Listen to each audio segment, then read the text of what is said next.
Right. Welcome, 9 p.m. AGG Live. Like the sign says, Stephen. Show him the sign. Look at the sign.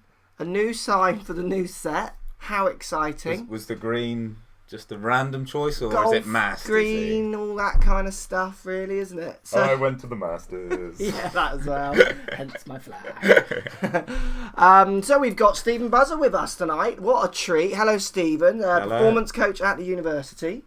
Also, what's your YouTube channel called? Oh, Buzzer Golf. Buzzer Golf. Home of the Buzzman. Home of the Buzzman. Check him out, definitely. Everyone loves the Buzzman. Did you see the Golf is Hard video the other day come out? I did, yes.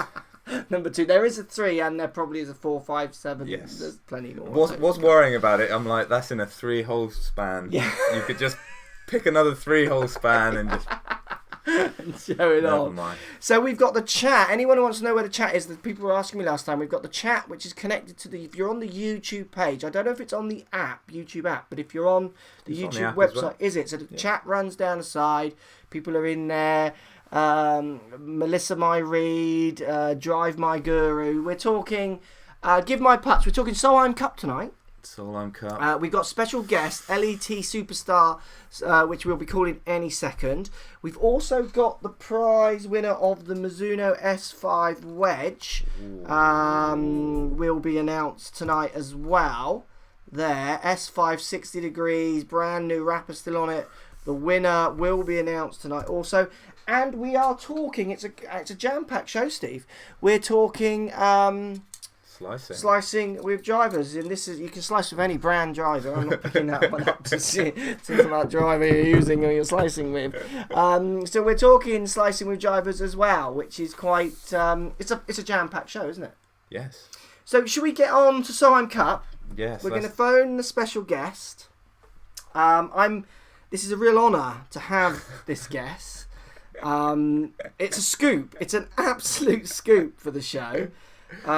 Let's see. She might a world exclusive. Let's hope she's answering because she's had a tough day.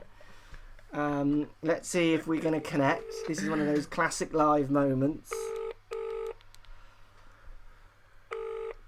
Let's see. Special guest. Hello, special guest. You're live on YouTube. Welcome, Susan Patterson. Thank you for joining us. You're right. It's Sophie Walker, everyone. LET Superstar, Sophie Walker. Stephen Buzzman is sat with me, Sophie. Say hello to Stephen. Hello there. Say hello, Stephen. You've not met Hello. Sophie in person yet, have you? You will come... A time will come and it will be wonderful. You will have come across Stephen, Sophie, at some point. So... thanks for joining us live on the show tonight. It's a jam-packed show. We're talking Solheim Cup to start, so I thought I'd get you on to get your opinions about the day. Okay. After that, we are going on to talk about slicing with drivers, where you're not needed, Soph, because I don't think you've ever sliced a driver, have you? So you would. Hopefully, no. You wouldn't really know what. More use for the Solheim Cup chat than the Yeah, absolutely. So let's talk about the result to start. I mean, it was an amazing comeback by the Americans, wasn't it? Incredible. Yeah. They was obviously very fired up, and probably on paper on the singles, well, they do have a better record on the singles, so you've always got to be wary of them. Yeah, absolutely. But yeah, it was an incredible comeback. It was. I mean, and you got people like Charlie Hull was obviously one of our star players. I think I read somewhere she was saying that she was 6 under or had 6 birdies in her round and still lost. You know, the standard of golf, I think, was a credit to both tours, really, wasn't it? Yeah, it was really, really high quality. I mean, them last holes had lots of water on them, and Europe especially seemed to play them really well throughout the week. Yeah, absolutely. Yeah, I mean, it was. I unfortunately couldn't catch it. I was following it on my phone as I was out in the afternoon, and I just couldn't believe as the results were coming in, the turnaround. But I think, and at the end of the day, for me, it was a massive success for that tournament. Even with the incident with the putt, which we will get onto in a second. I only saw that in a funny kind of my media hat way, as just getting everyone talking about it. I mean, social media just went off. I literally, my Twitter app must have crashed 10 times with the chat coming in from it. You know, there's no such thing as bad publicity, people say. I mean, it was a great event for to show off what women's golf is all about, really. I think, don't you think? Yeah, I mean, obviously the golf was amazing, but Yeah. I was listening. If I was in the car or anything during the week, it wasn't. We said go through the sports news. It wasn't on the sports news. Yeah. But what happened today made national news Yeah, and international. Yeah, I think it was the most tweeted about thing all day, and even Piers Morgan got involved. So, yeah, as you say, all press No is one good needs him press. involved in anything, do they? Yeah, but when he gets involved, you know that people are talking, don't you? Yeah, absolutely. So, let's talk about the incident. Obviously, the result was great for USA, and I think the result was great for women's golf and the Solheim Cup. But let's talk about the incident. For me, I think the Twitter world was getting confused with kind of three arguments almost in one. Just to start me off, I've never, ever picked up a putt that I've not questioned if it's given or not, if that makes sense. I've never just picked one up.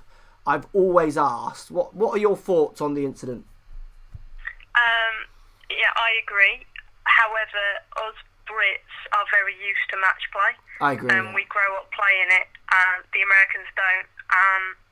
So this is really, other than this and the US Amateur, they don't play it a lot. Yeah. And there has been moments in all Ryder Cups and Solheim Cups where that has happened. Yeah. The Americans always do seem to not cope as well with the gimmies and the holing outs as the Europeans seem to. Yeah, I agree. I totally agree with that. I mean, I think it was a naivety by all parties almost, really. Because there was lots of people who were getting onto their rules book, and actually you could replace it if someone picks it up. Can you? Yeah, you can actually replace it, but you can't replace it if Yeah. you're walking down the 18th fairway.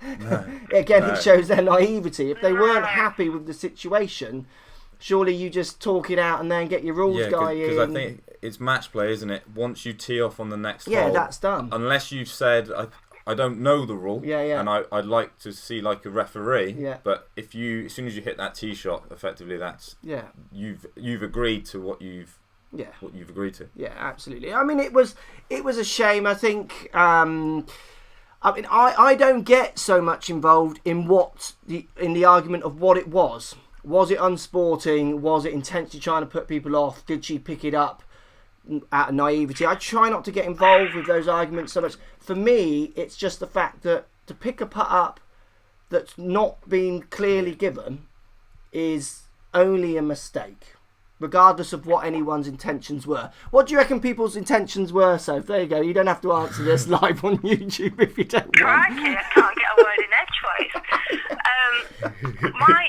My first thing when I saw the putt, I thought, oh, she's missed it. My second thought was, I'd make her hold that. That's exactly what I thought. Yeah.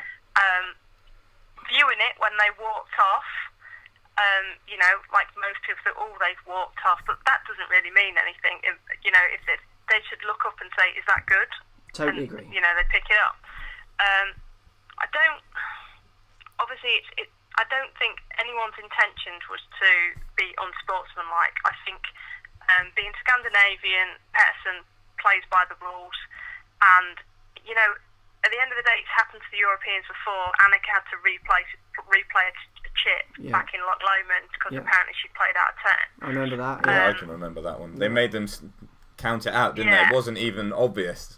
So that's the incident I think about. I think in that four ball, Pettersson was the leader. Yeah. So Charlie would look to Pettersson to say, is it good? Or, in any form of decisions, it was quite clear that Pettersson led that four ball. Yeah. Charlie could have been walking over to see what she was going to say. We can't see in the camera. Totally agree. I totally agree. Everyone was saying that she's walking off. Patterson's not even in shot, so that you don't know where. She could be walking to Pettersson. Exactly. I totally agree. Nobody knows that, other than that's what the Europeans are saying. They stick by that. I was walking over, and at the end of the day, they picked it up. And it was naive. I mean, I played with Alison at the British Open. She's a lovely girl, but she's a rookie, and that's what they say. It was naive for her to do. But then you are right. Should they have just said, do you know what? Let's just play all square down 18. But in the heat of the moment, you've got to go with what you think's right. And obviously, Suzanne thought that was right. Yeah. You could clearly see that, and she felt that she was doing it by the book. Yeah, absolutely. No, I'd agree with that. And then last question. Then there was talk about that. It was Lee, wasn't it, who picked it up? Had been picking putts up which weren't given on other days. There were rumours flying around. Brittany Lincecum said that was wrong today, but so I mean, that was obviously just Twitter rumours. Okay. Yeah, I started that rumour. So yeah, at the end of the day, it doesn't matter if she's picked it up previously. They said they didn't say it was given, and she did pick it up. Yeah. Absolutely. That's the fact, yeah. isn't it? Yeah. I mean, and if you'd have asked Alison Lee, did you hear them say it's different if Alison Lee says Charlie said it was given and I picked it up, but no one said that, have they? No, she's absolutely. just assumed it was given. Yeah. And it would have been interesting to see, like, if it was only an inch away from the hole, but it wasn't, was it? I mean, I'm not saying it wasn't gimme, but it wasn't an inch. It was debatable. 2 feet, say. Yeah. It was a debatable putt. Yeah. From the camera angle, you can't see. It does seem a bit silly, yeah, but we've all had to hold silly putts in match play because you do it just to annoy the opponent, don't you? Oh, 100%. I mean, I've never been given one, so I can't really comment. You'd never give Steve a putt, and he wouldn't even annoy him. He'd be expecting it. Yeah. It confuses me when they are given. I think it was, in the end, it was in the advantage to the Americans because it obviously got them really fired up. Yeah, I totally agree with that. I think, absolutely. You know? I think if I put my media head on, it's the result is great and fair, and the Americans played really well, and I'm really pleased with them. If Europe would have won, this chat would just go mental. I think for actually publicity for Solheim Cup and both tours would actually be really positive in that funny negative way, because the chat would just go crazy. The fact the Americans has won will almost kind of make that now become not important. But it was a great event. Could this have been avoided if the referee just stepped in and said, actually, there's been an incident, can you... Is the referee allowed to step in? Surely the referee stepping in could be argued as acting on someone's side. Surely the referee can only step in if they're called. Can they not? Well, no, but if you say, that isn't given, surely the ref would come over and he said, well, you can just put it back. But what if the opponents don't ask? If no one asked him for his ruling, I don't know where it is, because obviously you're giving a ruling can work as an advantage to a certain pair. So if they're not asking for that ruling, even you might see them doing a drop thinking they could drop it over there. Yeah. I'm not going to tell them because that's offering them help. I don't know what the rule is. But they'd have a referee of every group, surely. Yeah, they had a referee, but surely you have to ask them to act. Yeah. Do you not? I just think with match play it's different to stroke play, isn't it? Totally agree, yeah. Things can be wavered in. Like I was saying, in stroke play, you're not only... You've got to look after the whole 125 people. If you think somebody's doing something wrong, it's not only them. You've got to look after everybody else. But match play, it's just between you and them, isn't it? And that's why that is the problem with match play. In golf, you have to put the ball in the hole every single time. Yeah. That's golf for me. Yeah. Suddenly you play match play and you can give gimmies. Yeah. You might think a gimmie's anything within 3 feet. And then you go, actually, it's all ifs and buts, isn't it? Whereas stroke play, it's the ball has to go in the hole. Yeah, I 100% agree. I mean, a gimme is nothing. To talk about a length of a gimme, which some people were trying to do, is a pointless discussion, isn't it? Because it's hilarious, they vary from situation to situation. I've given 10-foot putts to annoy people before. I've given a 10-foot putt for par because I'm going to make a birdie. You don't need to give 10-foot putts to annoy people. You do know that, don't you? But like Walker Cup last week, the argument was they were giving putts that were too big. Right, yeah. So it's just like... But when it comes to gimmies, the only people who are right are the players concerned, not us, isn't it? It's the players' opinion. Well, that's the beauty of match play, isn't it? I agree. There you go, so thanks for your time. No problem. And you're off to enjoy the slice chat later. Yes, absolutely. We're gonna go deep into slicing drivers, aren't we, Stephen? Just a quick note: you're playing French. Starts on Thursdays, does it? French Open. Yeah, French Open. Yeah, fantastic. French Open. Good luck with that. that. There'll be a few Solheim Cup girls there, actually. Yeah, because I saw Charlie Hull tweeting that she's now heading over to there, so it'll be interesting. Any scoops on the chat? You know where my direct message is. We've had a few messages. Yeah, she's all right. You know, good. She's had a great week no matter what. Yeah, so, absolutely. Yeah, absolutely. She'll be fine, and all of them will be fine. And hopefully, you know, as you say, because America won, it will all be swept under the carpet. And absolutely. you know, us women, we like a bit of drama, don't we? And us men. You should have saw Twitter. Your Twitter must have been off the hook, wasn't it? That's the joy of social media. Everyone has their say now, don't they? Yeah, absolutely. Absolutely. Even idiots like me. Yes. Exactly. Good we stuff. all think we know best, don't we? Yeah, absolutely. Absolutely. Well, good luck in the French, and I'm sure we'll catch up soon for a round, and our diaries allow it. But great to speak to you. Yeah, no gimmies in the match. There'll be loads of gimmies. I just walk them in. Just walk them in, so. And you should have hold it, wouldn't have to worry about it. Yeah, I'd have done that, one of those ones behind hold me. it, wouldn't you? Yeah, absolutely. I would have asked them if the first one was given. Yeah. Good stuff. I'll speak to you soon. So thanks for joining the show. Thanks, Mark. See you later. Bye. Bye. We're just getting a few comments here. There we go. So this was Solheim Cup. Sophie a putt was Walker. given that wasn't given. We're getting questions about what we're talking about. Really? Yeah. Of course. People heads in the clouds. Now, there is one way to make sure that a putt... There's only one way in golf that you can give your own putt, Stephen. Please let me know. This is the only way to give your own putt. This is slightly embarrassing because I don't like to talk about this hole-in-one at Torrey Pines. Here's the card as well, Stephen. Here's the card, Torrey Pines. I don't like to talk about it. It was on the 16th at Torrey Pines, and I do not. It's so embarrassing to talk about it. On the 227-yard par 3, rinky dink straight in, one bouncing in. But if you've ever got questions about if a putt is given, just slam it right in the arm, mate. That's the way you do it. Right, so before we carry on, anyone who's watching, make sure you like this video. Hit the thumbs up on this video if you're watching it in pre-record, or if you're watching it now and you can, hit the thumbs up, give us some loving. That's Sophie Walker, give us some loving. Hit that thumbs up button for us because YouTube likes it. You have to keep them happy, don't you, eh? So we're going to just do a couple of user pictures. I've had a few user pictures through today, cool pictures. This picture was from James with the fantastic hashtag block my shot. That's a great shot in there, literally like half foot right of the flag. Yes, please. And this is another picture I've had sent to me today from Paul and Steve, who are on Twitter, quite active. I love this picture because they got together kind of through watching the videos, through Twitter, and had a game today. I think they filmed it.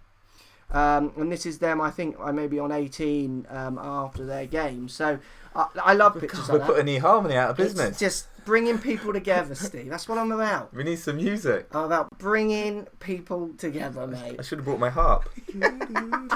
Right, shall we get into driver slicing? Yes. Let's do it. If you've got driver slicing questions, use the hashtag AGG on Twitter. We've got the Twitter feed coming in. I'm just going to rejig the Twitter feed actually as well to make sure the latest ones, make sure the latest ones are coming in. And in the chat, if you see any good ones coming in there, Steve, try and hold it there. And we'll look. I've got a couple of preloaded ones to kick us off. So let's start with Vicky. Said, this is a great question. Well, it's not a question really. It's best program since sliced bread, she said, when I said what we were doing. So I can't help but agree with you, Vicky. I think that's just factual. I think sliced bread was pretty cool, but this show is possibly better. The most interactive golf show in the world. Don't worry, Telly. You do all right. We do better. Okay, Ben Simpson, slicing questions. What is it about out to in over the top swing paths that makes it such a common problem among amateur golfers? Why do so many of us find it so hard to cure? So why do so many amateurs hit from over the top? Or I hate that term, over the top, which we might get into. I'm not a fan of that term. Why do so many people struggle from slicing, cutting drivers, Stephen? Have you got an answer for them? I've got a few in my head. I've put you on the spot. Well, I know. Cheers. With the question, they kind of asking, well, I can hit my irons and not my driver. I get that one a lot. Yeah. And I think sometimes it's the shaft length. Okay, before you answer that one, that is the next question, so don't go too much into that. Okay. Why do so many golfers struggle with slicing? Because it is a common problem, just as a general rule. I actually think it's more about squaring the face. Okay. And when I say squaring, I've kind of made a mistake there. Yeah. Because on a serious note, Yeah. everybody's got this notion that I have to get the face pointing at the target. Yeah. And if you hit slightly to the left, a face at the target will have left to right curvature. It will finish right. Okay, yeah. So sometimes it's not about, well, I need to get this path, a big nice draw, so I can hit these booming draws. It's actually understanding where does my face need to be for this path. Yeah. I always feel like agree. people will improve quicker and get better results going down that route, Yeah. rather than I'm gonna sell you 100 lessons and then you'll be able to hit a draw. When Yeah. you go, well, actually, let's make you functional. Yeah, I agree. I mean, for me, I agree with that. I do so many more lessons now, even from raw beginners to accomplished players, where it's about educating them where their path needs to be in relationship to the face they use, or the other way around. When I was younger, I would have been doing, the classic grip and posture and stances. I get lessons come to me who spend hours setting up to the ball and then slice the arse off it. Wow, my setup must have been wrong. Your setup took 10 minutes. Certainly. It can't be wrong. You have no understanding of your face to your path and how that might curve the ball. So I work much more with golfers now, certainly even new golfers. I love it, where I challenge them to hit the ball in different directions. And they look at me like, well, how am I meant to know to do that? Well, I'll put something in your way. Go left a bit. How are you going to do it? Some move the face, some move the path. No, I say, look, you move the path there, and then in turn your face went with it. Others keep the path where it is and just turn the face. So you turn the face, you've twisted it, you've taken all the loft. Notice how low that went. You can start educating them from the start so much better than I think I would have ever educated them before. I'd have been going grip and posture and stance, and that doesn't really do anything. And I've had to it a certain extent. I've had it. You'll get a middle-aged person who maybe isn't that flexible. Their mobility isn't very good. Well, no, because you actually. I'm pretty fit. You're okay. Yeah, You're okay. For an oldie. Yeah, that's the difference of it. We'll do this next Wednesday. Yeah. What's wrong with the Crossfield? But no, you get people that haven't got the mobility to actually get into the positions that we talk about to hit this classic draw. Yeah. So it's actually you need to go to the gym. You need to do this. You need to do that. And you're like, well, are you going to do that? Yeah. I can ask you that question. You going to go to the gym, Mark? No. So again, going down the route that you're talking about, far better. Yeah, I agree. So I just think it's much more through people's lack of understanding of delivery. Mark, please stroke the beard. How does it feel? God, it feels weird. It does. I'm sure it feels nice. It feels like hair. Exactly. Weird. Right, David Fletcher says, when does a fade become a slice? Also, why, as the club shaft gets longer, does the fade still become more pronounced? Is it due to there being less loft, and is it harder to control the swing with a longer shaft? So that's why I stopped you earlier, because that's why it's the same question. So why does the slice become more pronounced with a longer shaft? I mean, I'll kick it off. D-plane, research D-plane. Basically, as the loft becomes less, it's much easier to tilt the spin axis as soon as the face and the path start moving away from each other. That sounds really complicated, and I think only a small percentage might understand that. Just research D-plane. There's loads of good videos. There's loads of good content out there. Research D-plane. As soon as you take the loft off, basically it's much easier to tilt the spin axis. Think of that as fade or draw on your golf shots.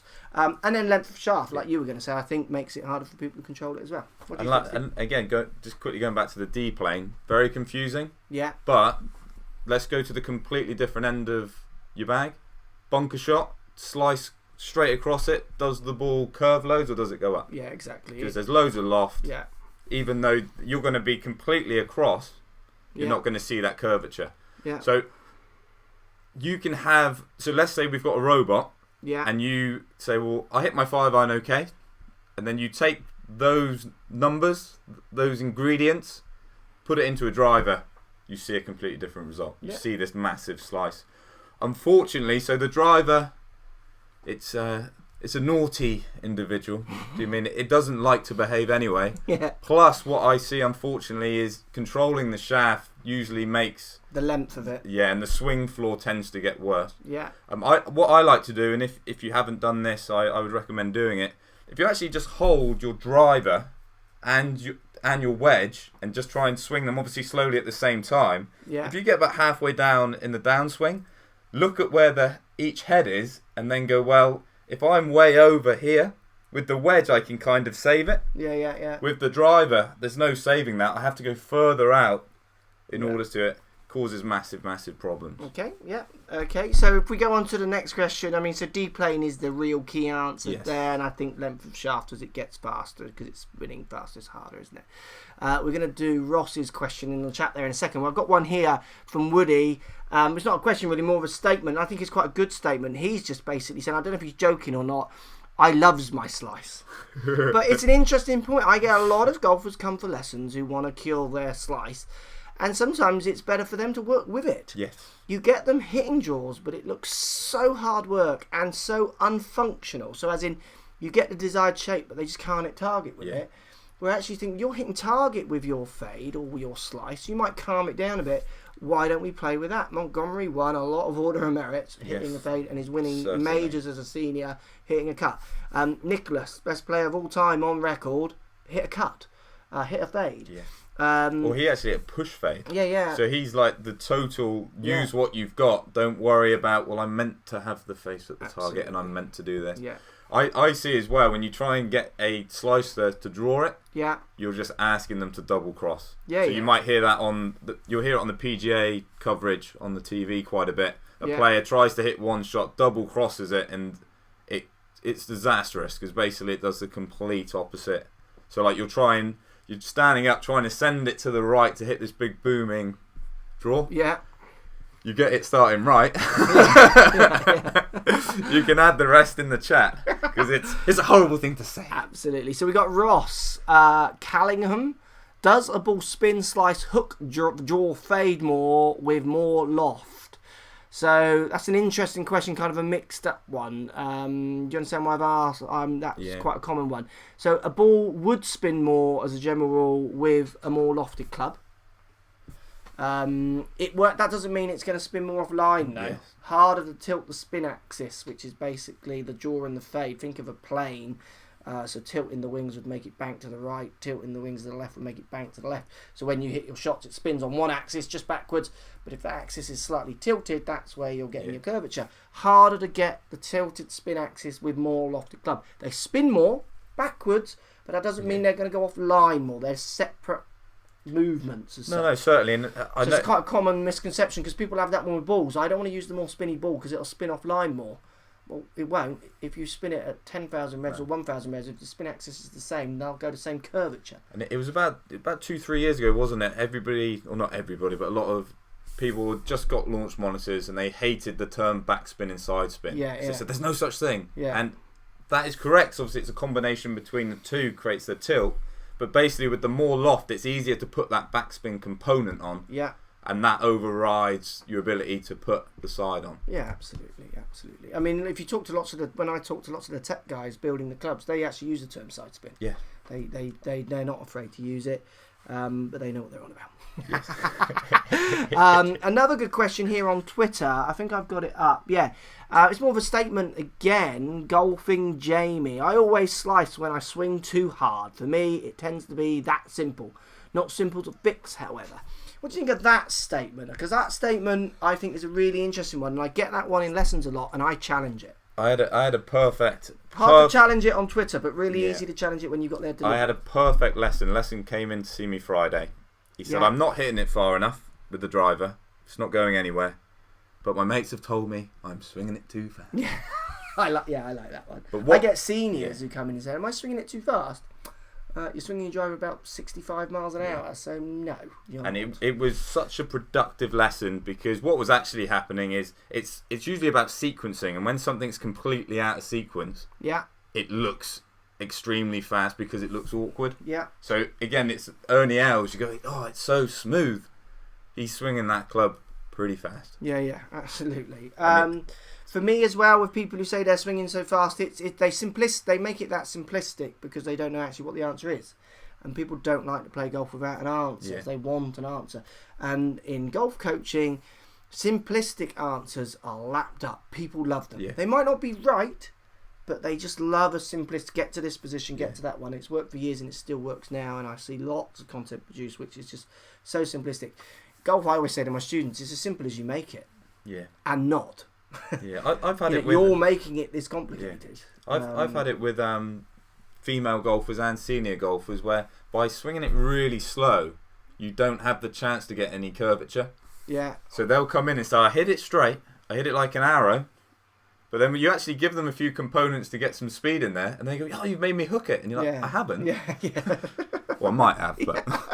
Yeah, absolutely. I'll always deny. But what actually happens is, as soon as you give them some speed, you actually see the fault. Yeah. And then you can go, well, now we can sort something out. Yeah. But if you're not hitting it far enough, you're always going to drop shots because you just can't reach holes, play. Yeah, I mean, I always tell my students I want you swinging as fast as you can function. So if you swing at 110 mile an hour and you miss target, if I give you a 4 and you do it while swinging at 110 mile an hour, brilliant. Let's keep that speed. If you drop that speed back to hit that 4, I'll always try and get you back up to your full speed. I want you running at full speed while being functional is always my goal with people. And it's like I do some biomechanical research. I've never told anyone to slow down. No, but in my biomech research, I'm looking at driving performance and actually getting people to try and hit it harder. And you found results they actually hit it better. They tend to hit it. Yeah. They can hit it. It's not, and again, elite population, and it's not a black and white answer. Some do, some don't. Yeah. But the majority actually, when they try and hit it harder, they tend to get more ball speed, and their dispersion didn't tend to increase. Which is an interesting study. And again, that's not set in stone. I haven't finished my research yet. But I haven't found anything to say swing it slower. Yeah, absolutely. Okay, so we got 2 questions here. Woody SPGC on Twitter says, I generally switch from draw to fade stroke slice and lost 0 distance. And we've also Ross, who we've answered one of his questions already, but it's a good one. How is distance affected by slicing? It's a great question. So those 2 are the same question, really. I know my answer. Do you want me to go first, or have you got one for me? So with the slicing, you get a dynamic loft issue, don't you? When the face is a lot more open to the path. Well, that's the question, isn't it? If you're going to look at it on paper, a fade and a draw go exactly the same distance. If all other things are equal, if you tilt the spin axis this way opposed to that way, they'll go the same distance. If everything else is equal. You find patterns, but it's not set in stone, like you're saying. For me, my fade goes a little bit shorter because I tend to get a little bit difference in my spin loft, which creates a little bit more spin. Which then makes my ball go a little bit shorter, basically. The launches change, the spin changes through my delivery. It's not the fade, it's the way I choose to hit a fade. So Kevin Harper always feels like he can hit it further fading than he can drawing. I always thought that was... And I find it with a launch one is when I'm trying to hit a fade, I can use that feeling of really turning my body fast. I can actually kick up my club head speed. Yeah, so that's an interesting one. Again, if you did that with a robot, the robot doesn't go, I'm going to swing it faster. That's a robot impression. I don't know why I did it, but I've done it. We're live, people. But things get done. One of the key things that I see, and it's a bit off of the question, but what I have found is when you get somebody with a pathway to the left, by getting the face a bit more to the left, you get a better dynamic loft. Whereas when you ask them to draw it, they put a draw swing on with an open face.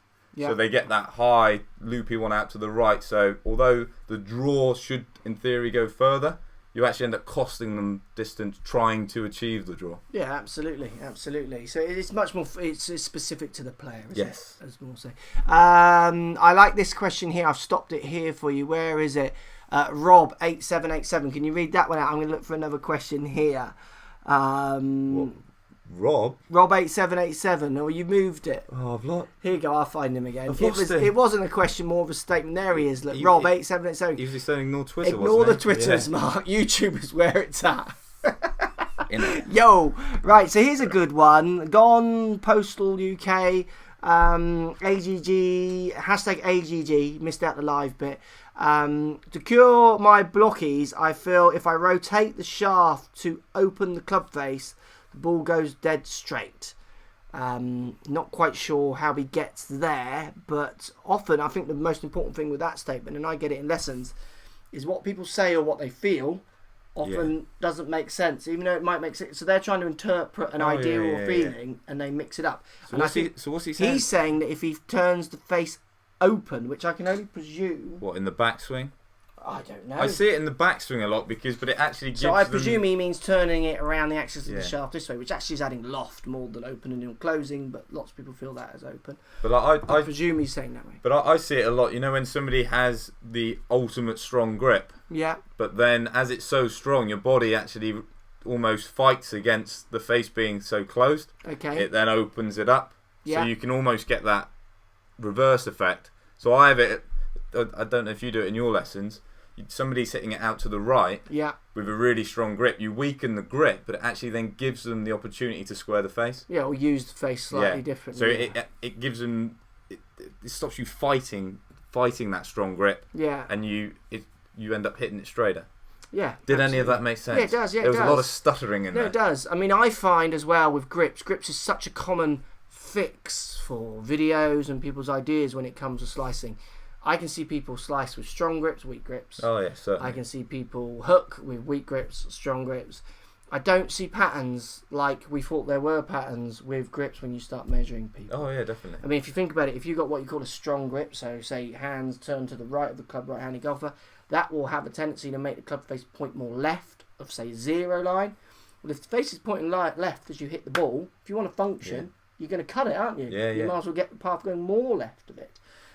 So the grip one is, I think, always really a kind of a cop-out when people talk Yeah. about grips as being And like, fixed. I don't see it that way. And I found like the last few years coaching Yeah, is actually, if I say you should do this when it's not working, yeah, I have to go, that's not working. yeah. Whereas you know what it's like back in the day, you just go, oh, they'll think I don't know what I'm doing.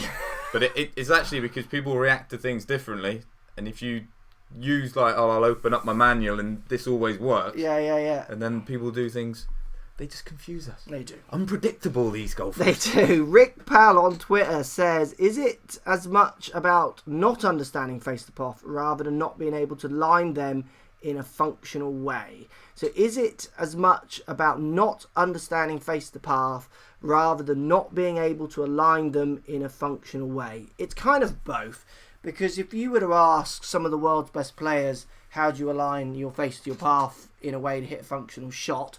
So how do you line them up? That doesn't mean getting both on the same line. It could do, and it could mean, you know, having your face slightly close to the path to hit a functional draw and the other way for a fade. They'd look at you and go, what? Yeah. Because you can watch Tour Pro lessons which still get produced now where they say they point the face at the target Yes, and certainly. they swing to the right, aim to the right. That's how they hit their draw. That isn't how they hit their draw, but that is how they feel they hit their draw. Tour Pros, good players as a general rule, are doers. They're not thinkers. So they know how to do, but they don't know how to articulate what they're doing. It's Maybe the to a learning public who want to learn some facts as well as some feelings, because they never can tell the difference between what's a feeling and what's a fact. Yeah, it's feel versus real. Absolutely. And a classic example is Telly shows that up in the commentary. But I had it back in the day when I was an amateur. Yeah. My golfing career was ahead of me. Yeah.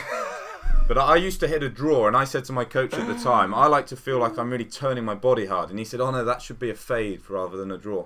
Yeah. But what was actually happening is that now, like, looking back, I go, well, my face I used to have it square to shut. Yeah. So that fade feeling was what was required to get my face open enough so the draw didn't overturn. Yeah. So again, I'm explaining it wrong, but the feeling is correct. Was working, yeah, absolutely. I mean, let's talk about the most. We'll take 2 more questions before we finish. So get your good questions as you try and find one, Steve.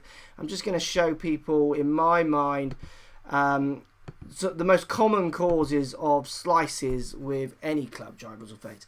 And we talk about not understanding the face of the path. The biggest problem I've got with people who don't understand face to path is there's basically 3 ways to get this club face pointing right or left of a path, and people use the term open or closed, but if they don't refer it to anything, there's 3 ways to open and close a face, so it actually doesn't help them, because really they're only working on kind of one of the 3 things and they don't know which one. Does that make sense? Oh, There's yeah, 3 ways to do definitely. it, and you say, oh, you slice it because your face is open. Well, which one or combination of the 3 ways are you opening your face, and to what? So I can twist the club around the axis of the shaft. That compromises loft, and it also compromises face direction, but for most people it compromises loft more than anything else. I can have the handle back, points the face left. I can have the handle forwards, points the face right, say of a 0 line if you like, and doesn't compromise the loft, And then the last one is I can use the lie. Tilting the toe down makes the club point to the right, depending on the loft. Club points to the left as I bring the toe up. So there's 3 ways to open and close the face. And I get lessons come in and they say, oh, I've had lessons, or I've been working on my face, which is open at a certain point. And I have to say, open to what? And I also have to say, how are you opening it? How are you twisting it open in your mind? Which of the 3 ways? And they look at me like I'm mental. Three ways of doing what? I mean, it's if you don't understand which twist you'll need to put in to control the face of the path, you're not going to improve your play. Have you got a question for me, Steve? 3D people. Oh, well, somebody said I don't ever read it, so I do. So you must be feeling really silly now. I had one. You just read it, did you? Yeah, I just read it. Okay. And then I've made them look a complete and utter fool. Alex Norton, does Buzzer now live at your house, Mark? I'm working on it. Somebody said I look into your eyes like a puppy. That's well, okay. Because you're my master. Yeah. That's how you get a biscuit, people. But there was a question. It said, just hit it. Okay. And I think they were... That was the question, was it? Just hit it. Okay. But I'm going to take that comment and actually put it into something what I see a lot is people really commit to their shots on the range. Yeah. So let's say they've got a problem with the face being open. Yeah. Go out on the course, the nervousness of being on the course, trying to keep it in play. They then stop releasing the club and then actually hit it poorly, hit the slice on the course rather than on the range. And it's actually just because they need to just hit it, they actually have to be prepared to commit. Okay. Yeah. You see that a lot? Yeah, I do. Yeah, absolutely. So I've got a good one there. We're going to do Chris Milton's one's a really good one there. So you're saying for someone who says just hit it, he was saying basically. Just hit it. Yeah, I mean lots of times, as in people maybe overthink it a little bit. Is that where you're going? Yeah, can do.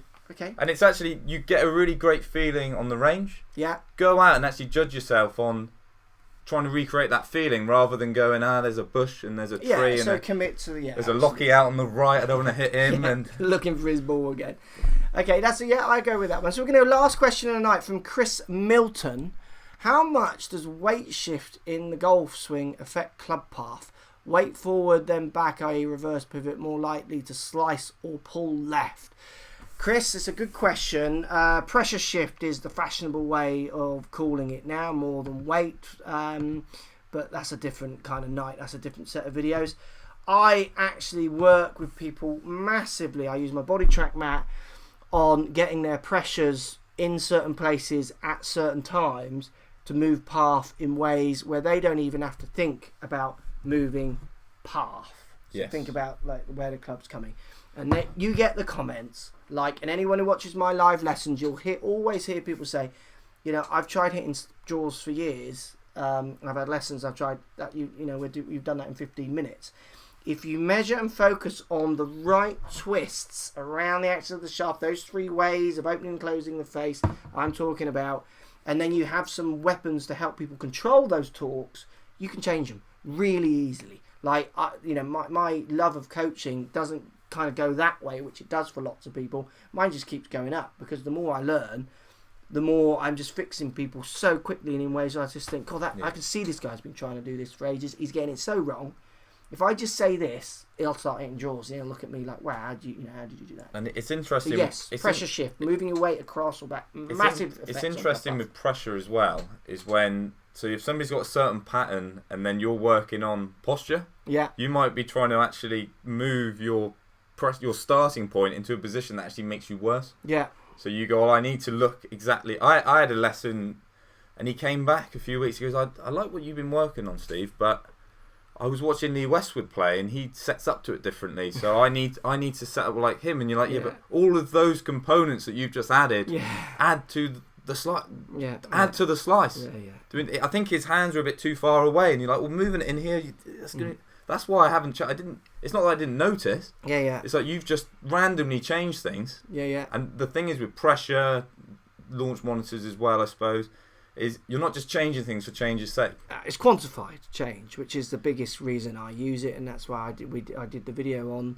I did one of these on tech in golf. It just basically quantifies and allows me to fix the issues so quickly. I get people online saying, Why didn't you fix this? What about his posture? What about his grip? Did you see the results? Yeah. Did you? Why are you ignoring the results? It's ridiculous. You know, get fixated on a grip and a posture when you. I mean, I had a guy come for a lesson last week, actually, extreme grip, ex-cricketer, said to me at the start, you saw him in the car, I don't want to change my grip. Yeah. So why would we have a fight about changing his grip unless I thought like I couldn't work around it? We worked around it, got him hitting different shapes of shots with his grip, because I know for a fact I can hit any shape of shot with any grip. So if I can do it, I'm sure many other golfers can. Well, you've had it at the Cacander. Yeah. Could you change him there? You've just he's now playing a new sport. Yeah, and PGA Tour, I mean, they proved that there is a lot of different ways of gripping a club and playing at a very good standard. And then you get that classic argument of, yeah, but they're good players, I'm not as good, I need to use basics. No, because that's the voice they were talking. I can show you, 20 different golfers playing at 15 handicap, using 20 different grips, playing at 15 handicap. I can show you 20 different golfers playing county golf with 20 different grips and postures and setups. I can show you 20 different tour pros. I can show you 20 different 28 handicappers. It's the same patterns with every group of player you pick. It's not just the tour pros who can do it. And everyone's doing it. In your clubs, how many players have you seen? Oh, God, his swing don't look very good. He won the medal last week. And he kind of always is up there. Yeah, because he's functional. Keeps getting lucky. Week after week after week keeps after getting week. Lucky. He keeps getting lucky. Right, it's that time, Steve. Oh. We're going to announce the winner. If you hold this one up for me, the camera's here. I don't even know who's won, so I'm going to pick them now. Did I win? I'm going to pick them now. So if you move that into camera view, it's exciting time. And I want you, I'm going to go into the retweeters, basically. Okay. And I want you to say stop. Okay. So when I say I'm going to flick them, when my Twitter opens up, and I want you to say stop. This is live on YouTube. Live, S5 people. winners. Right, I'm going to flick So what did they have to do? They had to follow... They had to follow me, retweet and favourite this, and follow Mizuno Europe, which is the UK Mizuno account, to win the Mizuno S5. Blew my wedge. Right, I'm flicking it. Tell me when to stop. Stop. Now! Okay. Who's got won? one. Who's I've got Morgan Reeves. He's a professional singer. Morgan Reeves, you have won. Send us a song before we send you the wedge. S5 Morgan Reeves. I won't bring you up because I don't know. want to show. You might not want your Twitter feed show. Morgan Reeves, you win. You might not even be watching. If he's not watching, you won't get it for a month. There you go. Reply now or we're shoving it back out. You got 3 seconds. 3, 2, 1. Spin again. Morgan Reeves win. I'm loving this show tonight. Lots of watchers. Remember to hit the thumbs up. Give the video a thumbs up. YouTube likes the thumbs up. I hate doing this because you should just thumbs up. You shouldn't need me to tell you that you like something. But you did like this. But begging sometimes can work. So hit the thumbs up if you like this video because YouTube likes a thumbs up. Yeah, I'm not going to beg. Follow my channel. I'm on Twitter, Facebook. And I'm sometimes hanging around Exeter, so if you want to come, I like pasties. So there we go. That was a fantastic live show. I really enjoyed that. We talked Give My Putts. We did. That'll still be talked about for many times. And Twitter was just... There was some wild... Yeah.